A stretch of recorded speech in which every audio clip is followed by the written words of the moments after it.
So a lot of progress in terms of the last 2 days, getting people together, Greg, to talk about these issues, brainstorming, coming up with some ideas. The president now has some specifics that he seems to be seizing upon.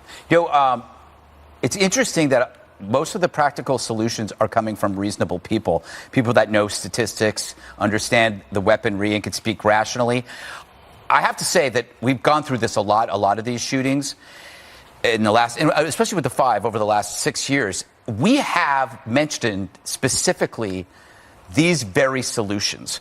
We've talked about hardening soft targets. I remember every time there was a shooting, I would say the same thing about Fox News we're surrounded by security, and the people that talk about gun control on TV are surrounded by security. When you're on CNN or MSNBC or wherever, there are people who create a loop of fabulous armed security so they can go tell you why you shouldn't have a gun. We've talked about databases. We've talked about asylums a number of times.